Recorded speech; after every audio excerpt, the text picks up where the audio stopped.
Now let's go to the training for today. There are some prompts here that take 5 seconds or less that also leverage science. There are two things here that are really powerful. The first one is to have a little gratitude practice. Now, you might already have a gratitude journal. That's fantastic. There are thousands of studies out there. I don't need to go on and on and on about the power of gratitude because you probably already know, but you'd need to be practicing it. And so we've got a prompt here, today I'm grateful for. Now, one thing about gratitude, it's not as effective if you always say something really general. Oh, I'm so grateful for my family. Oh, I'm so grateful for my health. Oh, I'm so grateful for, the home I live in. It is way more powerful when you get granular, because when you get specific, it actually impacts you more deeply. So what about your family? What about your health? Now, having just said that, I actually have something here that looks at first blush super general. It says health, so I'm grateful for my health. But there's a reason I got very specific. And the reason is Neil Cook. So Neil Cook is my son, one of my son's very good friends' stepfather. His beloved stepfather just died. Had an aneurysm, gone. That's how it happens. You're not guaranteed tomorrow. This is another reason why getting your mindset in check is so important. And so I've been thinking a lot these last couple days, knowing that somebody I just saw at a cocktail party a couple weeks ago, super healthy, super vibrant, super cool guy, boom, gone. His funeral is tomorrow. Oakley's all nervous because he doesn't have like a jacket and he feels like he should have a jacket. He's growing like a weed, so we got nothing that's going to fit him. So, I've assured him if you wear a tie and a nice shirt, nobody cares what you're wearing. It matters that you show up. So I am extremely grateful that I got a chance to meet him, and I'm grateful for the fact that when something like this happens, I'm reminded not to take my life for granted. So that's what I'm grateful for today. Today, this is huge. This little thing is based on something called Parkinson's law, and it is a simple prompt. Today I will stop working at. I know, you may laugh.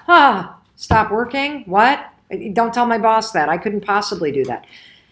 You might be one of the people, like you might be addicted to work. I cannot tell you how many times I teach people in arenas about the Parkinson's law and the fact that when you give your day a quitting time, meaning when are you going to stop answering work emails? When are you going to put the phone down and actually be with your family? When you set that quitting time, something interesting happens.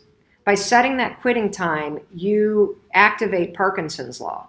Parkinson's law is a phenomenon that states that any project that you have will expand to the amount of time that you have to give it. So let me give you an example. Think about being in school. You got a paper due. If the paper's due in 2 weeks, how long is it going to take you to write? 2 weeks. It expands to the amount of time you have. If you got 20 minutes to finish this paper, how long is it going to take you to write it? 20 minutes. It expands or shrinks to the amount of time that you have. You have experienced this in your own life. Have you ever had a doctor's appointment at the end of the day? Or a train or a bus or a plane you got to catch? Having that goalpost at the end that says, this is non-negotiable. I got to be at a soccer game at 5:15, and with traffic, that means I got to leave at 3:45 if you're in downtown Boston. What happens when you set a quitting time is it shrinks the amount of time that you have to jerk around, and you become more productive. And so my quitting time today is 4:55. That is when I'm done. I am done working for the day. You will be startled by how effective this is. I use this every day.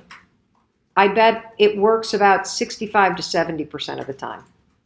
Because by setting that goalpost, I have now put a mental pole in my mind, and I've shrunk the amount of time I have. It's 2:53 right now. I've got 2 hours, that's it, to get a ton done.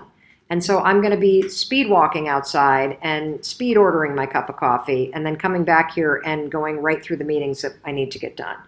And then there's a spot right here for me for journaling, because I find that when I start to focus my thoughts and I start to be deliberate about what I'm thinking about, tangential things come up. And so one other thought that came up for me that was not on my radar when I first filled this out is that I need to find a few hours alone with my husband, Chris, this weekend.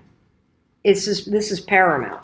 I feel like somebody has just turned up the miles per hour on a treadmill, and they've also increased the incline. And when I start to feel like the pace is increasing and I get like kind of frustrated and anxious about that, the fastest thing that slows me down is finding an hour or two with my husband without the phone, without the kids around, just quiet time. And so that was something else that came up that I put down.